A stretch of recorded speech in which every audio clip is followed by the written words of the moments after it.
and the conclusion of day one. And we're going to conclude this day with a joint Coast Guard and Navy Chief Petty Officer call with our two guests up here, which we're going to introduce here in just a minute. So while you may not see a lot of our chiefs in our physical audience, we have a lot of our chiefs on our virtual audience. So we'll be taking questions from them as well as from you out here. And then following this, we'll have the first look reception in the tent to your right. So, I am Fleet Master Chief Retired Joanne Orloff, and I am the West Coast Vice President for the Surface Navy Association. And might I say, I'm one of the two better looking panelists up here of the four of us. Isn't that right, Master Chief? Absolutely. To start off with our panel today, I'm going to have our guests introduce themselves. Master Chief Carlson, Force Carlson, would you tell the audience a little bit about yourself, what your role is, and where you're from, because that has a great Coast Guard connection. Thanks, Joanne. Before we get started, I just want to thank the SNA to get everybody together and have conversations like this. I think it's our connections that bring us together, that sustain over a long period of time, and the SNA is a way to do that, so thank you for doing this. So my name is Greg Carlson. I'm the Force Master Chief for Command Naval Surface Forces. I'm responsible to Vice Admiral Kitchener to man, train, and equip all the warships that you see behind you so the combat commanders can use them the way they need. Joanne was poking at me because I graduated Grand Haven High School. I'm from Grand Haven, Michigan, which is known around a lot of places as Coast Guard City, USA. So I grew up with the great appreciation of the Coast Guard. My wife's family owns a dry cleaners in Grand Haven. And they'll do all your Coast Guard uniforms for free at no cost to you. So feel free to drop them off and they'll lay them down. But for some reason, I chose to join the Navy about 30 years ago and continue to enjoy it. I've been a career surface sailor most of my life. I've served on 2 different cruisers, 2 different destroyers, 2 different aircraft carriers, and a large deck amphibious ship. Initially, my rating was operations specialist, so I spent a lot of time in the combat information centers on board our ships. And in ashore, I taught a group of sailors and officers how to hunt submarines. And I worked a 1-star staff command down in Pearl Harbor. Otherwise, the majority of my time's been at sea on board ships. So thanks again for giving me the opportunity to take questions and talk to you. And Force, before we move on, how long have you been in the Navy? 29 years. 29 years, and you took this position as Force Master Chief when? In March. In March. So we're going to hang on to that note because that's going to drive my first question for you here in just a minute. Master Chief Hooker, would you talk a little bit about yourself, where you're from, and your role in the Coast Guard right now? Absolutely. My name is Master Chief Phaedra Hooker. I am currently the District 11 Command Master Chief. The District 11 Commander, Admiral Brian Benoyer, is responsible for the entire, every Coast Guard unit across California, Utah, Arizona, and Nevada.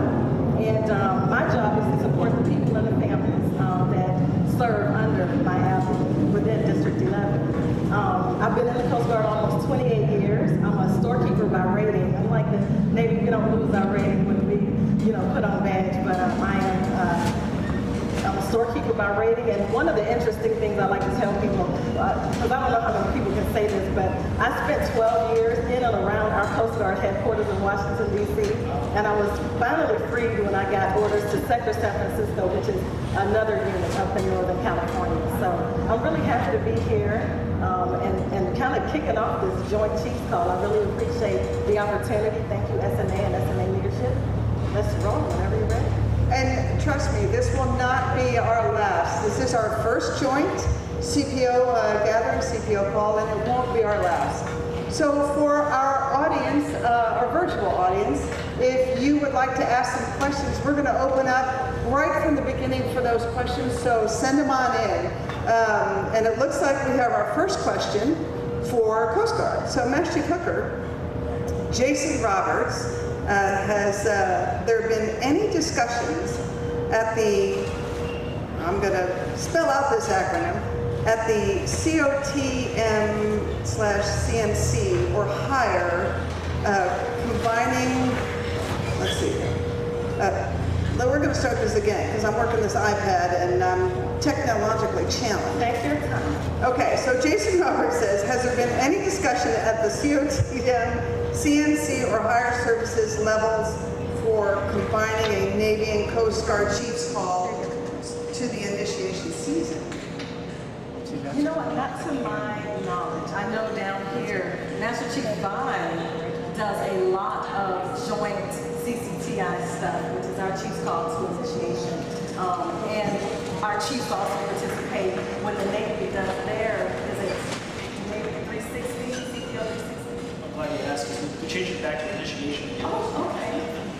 So, only in certain areas, as far as Coast Guard wide, kind of making that a thing, I don't think so. But we're so lucky when we're, co-located with other joint Navy that we can share the experience, and when we can provide our PCPOs, our prospective chief petty officers with the experience where they can go and ask Navy chiefs for words of wisdom and get that experience, we definitely take advantage of it, and then vice versa.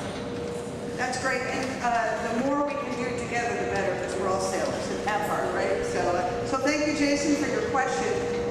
That's going to kind of lead me into the question I have first for Force Master Carlson. So, Force, how do you see CPO initiation for at least the Navy Chiefs going this year, as it's starting a little later this year than normal, but still earlier than last year due to COVID? So, how do you see CPO initiation going this year? Thanks for the question, Joanne. For the Coast Guard warriors in the room, we do initiation just once a year, like you might know it. Typically, we do it through the month of August and then halfway through September when we pin all of our initial officers. Due to COVID, over the last 2 years, we've had to modify our board schedules that we do at Billington, where we select our prospective chief petty officers and to initiate them.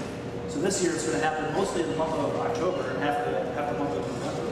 So you're not going to see a whole lot of changes from what you're used to seeing. It's just going to be shifted a month later. So we expect to get our results from Millington, where they're selected on the 4th of October, and we'll start initiation.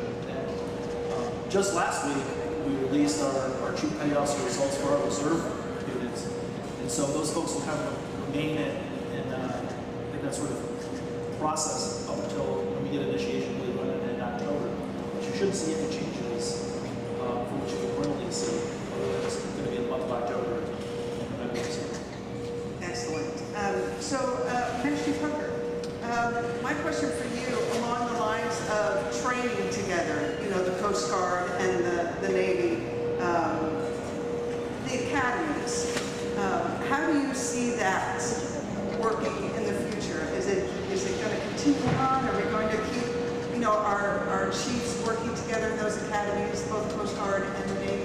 Yes, absolutely. I think that, when we can, again with the whole joint, when the Navy chiefs come through and go to our Chiefs Academy, our Chief Petty Officers Academy, it's such a great experience for them. And, we have Air Force folks go through there and from other services in other countries.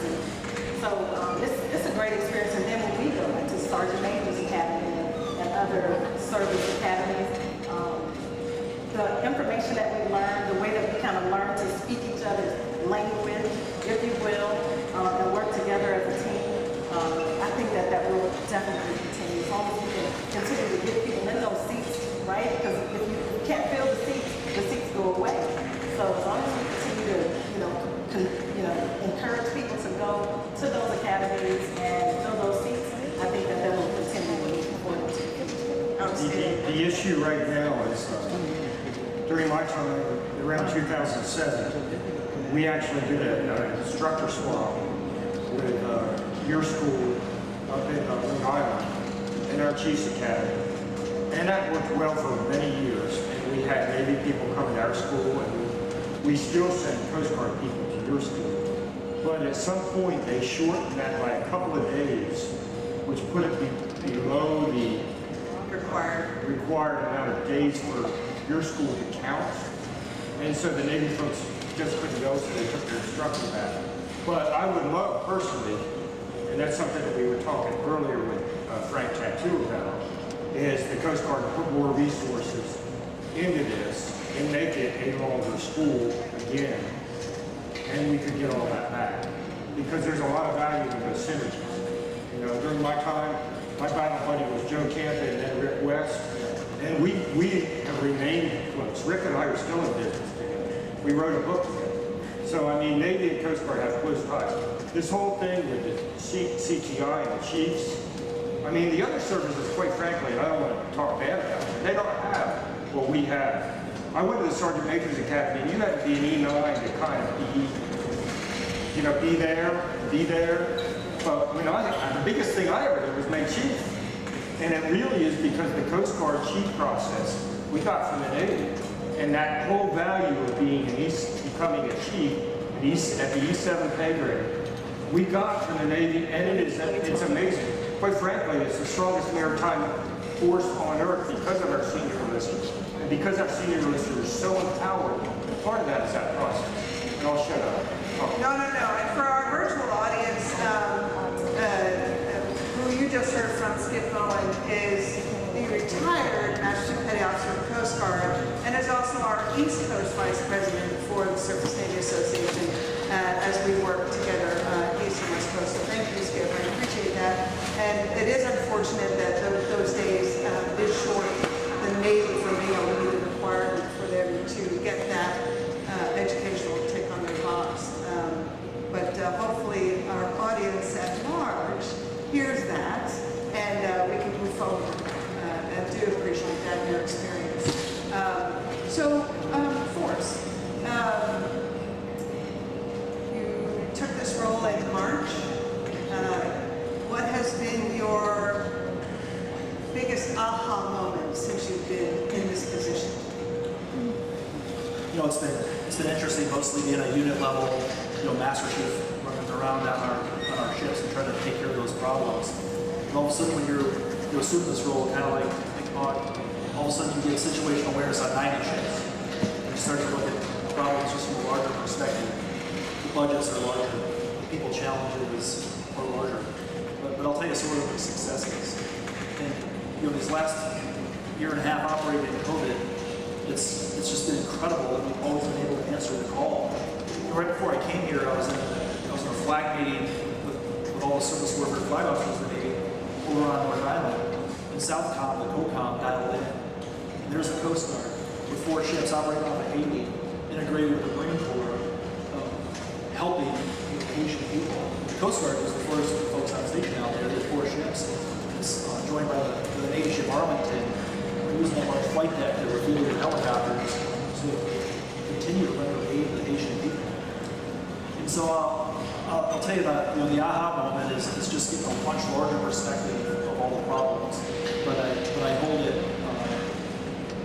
close to my heart, just like I do the incredible successes that we do as a service force. It's impressive. I watch intelligence briefings every week, and we look at the interactions that we have as a Navy and Coast Guard team over the South China Sea and everything west of the date line. And it takes all the men and women that are crewing these ships to have that impact that's there. And that in turn has had a great impact. So the perspective that I've gained from watching the tactical impact of all of our 90 ships simultaneously also makes, also in conjunction with the Coast Guard is incredibly impressive to see. So, Master Chief Hooker, I'm going to ask you a similar question. Since you've been in your role in the region role, and our Navy sailors can equate to your role, we have our region Southwest with Master Chief Tisdale in a similar capacity. So in your tenure in this role from headquarters in Alameda, correct? What would be your aha moment since you've been in this position? Outside of, I came into the job in May, so I've only been in the job for a few months.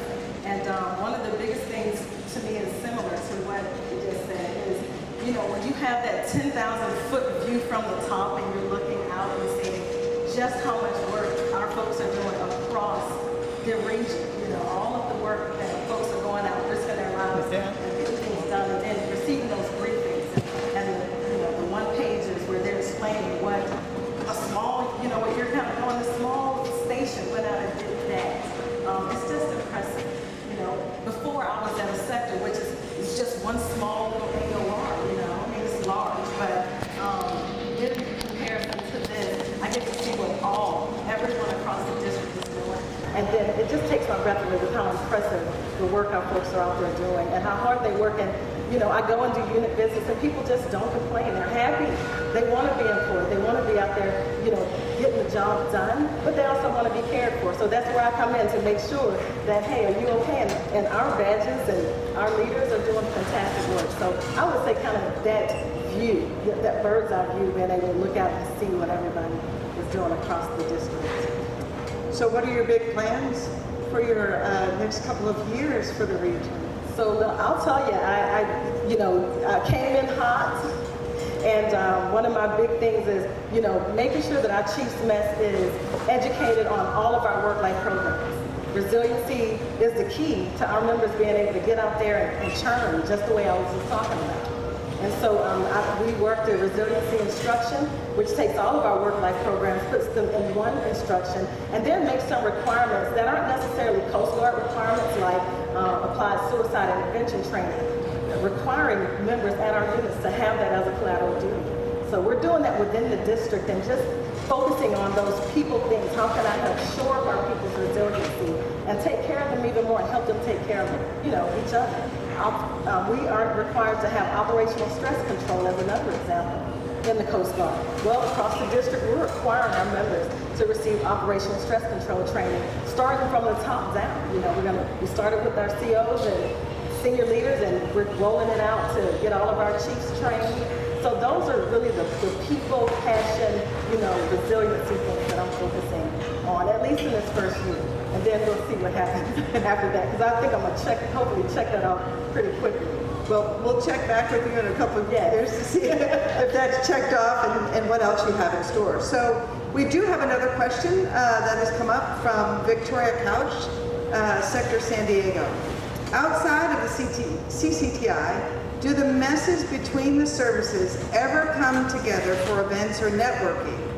When I went through CCTI, we had an opportunity to visit the Navy mess for words of wisdom, but that was the only exposure that I'm aware of. When we have joint services in such proximity, like here in San Diego, we should take advantage. How can we facilitate more, especially when we work with each other here in San Diego quite often? And being in the command center, I would love to network and to improve our working relationships with our Navy operations on the water and when we are working search and rescue cases. So, Master Chief Hooker, can you address that? Like, what more can they? Well, I'll start by saying I know that the Sector San Diego Command Master Chief is very integrated with the Command Master Chiefs across this region. And I know he, goes to the breakfasts and things like that. So I would say, to the chief that asked the question, to get with her CMC, because there are partnerships that he can help form, even with other operations specialists who are here in the area. It doesn't have to be necessarily a chief thing. That would be great. But even just networking together by ratings. But a great place to start would be to start with the CMC and then have that conversation about what is it our chief mess wants to do. And he can easily network into the Navy chief's messes to get something started. But she's a chief or he's a chief, and so hopefully they will step forward and lead that effort. So I'll turn a similar thought to you, Force Carlson. So as the Force Master Chief, for your CMCs, your senior enlisted leaders, you have an opportunity to get them together for whether it's virtual or in-person breakfast and so forth. What are your thoughts on extending that into the Coast Guard group CMCs and maybe doing that? Oh, absolutely. Putting you on the spot. No, it's okay. Prior to taking this posting here, and I was down in Pearl Harbor, and Lori Fields, I had a great working relationship with her, and we spent a lot of time integrating between all the different services. On that small island, like there's a pretty significant influence of Army and Marine Corps and the Air Force, and we're all very well represented on a very small piece of property. And so for the senior enlisted, we would get together and do events, and it was a lot of fun. I got exposed to things I would never see. And so I think we've got room for improvement on that. I think events like this, like the SNA is hosting, is a fantastic way to kind of jump off. Over the course of today and tomorrow, we're making a number of our trainers available to open up, especially tomorrow. You can go into our brand new Mariner Skills Trainer that we have down a few peers and see how we're training officers of the decks and junior officers of the decks and quartermasters and all these incredible virtual resources that are just opened up last month. And you might figure out a way to be able to leverage some of those resources. And without question, I'm excited to do the same similar thing like we did in Pearl Harbor here. I think there's a lot of benefits. We work so closely together. We're always, we consistently have law enforcement debts embarked, and we find each other at sea all the time. And I think there's room for improvement, within the goat locker for integration. Our initiation process has always been open to the Coast Guard, and I've spoke at Coast Guard events too. And so I think, going through the initiation process, we find ourselves intermingling more frequently. But to Master Chief's point, we probably have room for improvement locally to find points to integrate like that, and find a way either semi-annually or quarterly to get them open. I typically host bringing all the CMCs from around the Pacific from a surface perspective once a year. This last year, we did something different in May because of COVID, and we have a kind of a date scheduled for next year. But I would, without question, have no problem inviting Coast Guard leadership to that. I think that's great, and if there's a way that SNA can help with that, with our local chapter here in San Diego, please do reach out, and we'll brainstorm some ideas to help facilitate that. I think that's a great question and a great opportunity, kicking off with events like this. And Skip, 12 or 13 years ago, the Navy came out with a mission, vision, and guiding principles for the chiefs, which was an excellent document. And I adopted it for the Coast Guard. I mean, it was in the Navy Times. It was like this big deal, Yeah. But we used it everywhere. Yeah. And I thought that was really cool because it kind of set out the standard of where we really needed the chiefs to go. And, it kind of got replaced by other things as the years went on. But that was really good, and we adopted it completely. Mm-hmm. We still, on our chief evals, those are still things that chiefs are evaluated by in the Navy. Yeah. So we publish different things, and but those mission, vision, guiding principles, all chief petty officers in the Navy are evaluated by that annually. Yes, great guidelines, and I think that we could even start kicking that relationship, at least here in the San Diego area, with maybe a good old-fashioned softball game or a volleyball game. I see the Coast Guard shaking their heads like they think they got us already, but we'll see. We don't want to make it a go Navy beat Coast Guard, but like we do beat Army, we're a little more joint than that. So we can do it underway on that LHD right there. We'll see. But I think this is a great opportunity, with this discussion up here and with our virtual audience, to talk about things like cross, training or cross institutionalization, and how the Coast Guard works alongside with the Navy and Navy with Coast Guard to bring some of our shipboard sailors here over to, the district here and vice versa, to kind of get some cross-functional utilization and knowledge, especially amongst the chiefs, as the chiefs, build our young sailors and our young officers to go forward. So I think that's a great question. Skip, do you have anything for our group yet? Well, no questions, but I have a statement. Yes. I'll tell you, the sky's the limit with this because, of course, the Navy's got the large naval combatants. Coast Guard complements that with what we do. And we're both maritime services, and we have very similar models for our personnel. And it absolutely knows no bounds. In 2000, they had a senior enlisted for Pacific Rim. Yes. Senior enlisted meeting that we did in New Zealand. New Zealand led the way for it in 2007. Well, Joe Camp and I did this one in 2008 in Honolulu. Was the best, and it really opened my eyes to how other navies and Coast Guards operate. And quite frankly, I came away, there were a lot of navies in the world that I thought were actually kind of similar to ours. I found that they really aren't similar, because we all did like service briefs about what we did and how we operated and how our chiefs operated within that context. And let me tell you, chiefs in the Coast Guard and the Navy, it's not like anything else in the world. Right. And that is why, you know, we are the best, in my opinion anyway. And as the retired guy, I can really just say that. I don't want to get SNA in trouble, but I'll say that. Well, you know, part of, you know, this relationship between Coast Guard and Navy was recognized, you know, by the SNA to envelop, you know, our maritime service together, and that the SNA is, you know, Coast Guard, Navy strong, and hopefully out of this panel we can develop some more co-use engagement here in San Diego and in your region as the region, and with our region, who we'll be talking with tomorrow with Master Chief Tisdale. So I do have at least one more question from myself. As a retired chief in the mess, I would like to ask each of you, what would you tell that young Chief Petty Officer out there watching and listening about the path that you've taken and how you've gotten to where you are, and why you came into your respective Command Master Chief programs to pursue that leadership role and advance in that direction, maybe by staying in your source rating, for example? What would you say to that young chief out there that's looking towards senior chief and master chief and potentially coming into these programs? And I'll start with you, Forrest. Thanks.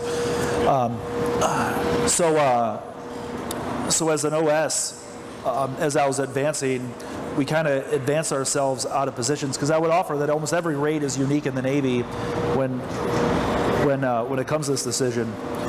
And you know, I enjoyed being on smaller ships, cruisers and destroyers, and then I found myself running a department on an aircraft carrier, which is where the OS Master Chiefs go. And I had this calling to go back down and be with our, you know, smaller cruisers and destroyer units again. And I thought of it that I would put in for the Command Master Chief program to be able to go back down and serve on cruisers and destroyers. So I with great excitement put in for the program. And I was super happy that I got selected. And then the detailer called and he said, "Hey Greg, congratulations, you're gonna be a Command Master Chief." I said, "Hey, that's great." He said, "You're gonna go to an aviation unit in China Lake, California." And I thought, geez, China Lake, California, what do we do out there? You know, I had to Google it, and I found that it was in the Mojave Desert next to Death Valley, California. And I thought, holy cats, this is not getting me back to Small Boys where I thought I was going. But holy cow, did I learn a lot. And that's the benefit, I think, about going into the command program, is you start to get exposed well outside the sphere of what you might know. And there is so much to learn about either one of our services. It's so broad. And so I appreciated with great respect, you know, my opportunity to go work with naval aviation. You know, I was working in a position where I had to take like a polygraph to work where we were working. It was very, very unique, and holy cats, did I learn a lot and appreciated. And after that, they gave me the privilege to go serve on a cruiser, be a Command Master Chief, and I really enjoyed it. We were able to take that ship around the world over the course of about 10 months, and you know, continue to enjoy the opportunities that the Navy gives me. And so as a Chief Petty Officer, holy cats, I've had a couple of different titles over my career, but nothing I've respected more than that. You know, I liked being an expert in my craft, getting my team of sailors together for the area that I'm responsible for, you know, training them to do what we were getting asked to do, and then you know, going out and executing the mission. You know, one of the things I think that makes us unique between the Coast Guard and the Navy is we take our ships and units to sea with the men and women that we have, you know, with the equipment that we have, and we have to be very self-sufficient on using just those men and women and the equipment to solve our problems. You know, we're not calling in for another aircraft to give us parts, or we're not building, you know, additional resources. And so I would offer that I think it makes a special breed of person that can go out and do that. And chiefs are the ones that are getting it done. You know, they're the ones that have the career experience to be the crisis problem solvers, and to take those tools that they have and get them to do what they need to solve the problem. And you know, for the newer chiefs that are out there, it's tough. I mean, most of the folks in this panel know that it's tough to do that job.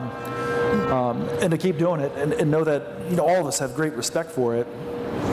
And then all of a sudden you get the opportunity to work at a department level where now you're trying to develop chief petty officers, you're working at a command level, and to enjoy the time while you're in the pot that you are as you grow and develop. And whether you're in the Coast Guard or the Navy, be careful because they're going to give you a bigger pot. And hopefully you grow well in that too. So that's why I joined the command program, and I'm very respectful of it, and I'm thankful for all the different opportunities that I've been given, and it does pull you outside your rate and give you the opportunity to learn and develop in other ways. Chief Hooker, what would you say to that young chief and about coming into the program and why you did? So I kind of stumbled into, to be honest with you, right? My goal after I put on chief was to make warrant officer. I was like, I'm applying for warrant. I want to be a chief warrant officer. And I returned from Chiefs Academy as a SWAT chief and learned that my Gold Badge CMC was going to be departing a year early, and they needed someone to fill in that spot, not as the Gold Badge, but to fill in as a collateral duty command chief. And I'm looking at my captain going, are you sure me? I'm not even getting paid as a chief yet. And I was also surprised because there were 2 master chiefs that were on my same staff who said they didn't want it. So I took the job. I said, hey, Captain, I'm putting in for warrant, so if I get picked up, then you're just going to have to find somebody else. Well, I'll tell you something. I fell in love with the job. I loved it. I loved helping people. I loved that time, when the phone would ring or somebody would be at my door and they needed something and they're thinking that the world is collapsing around them, and I could, as their badge, make a quick phone call or go to the captain and help them out. You get ready results sometimes. You get that impact right away of how you are able to use your badge and your position to help someone. And after that, I was hooked.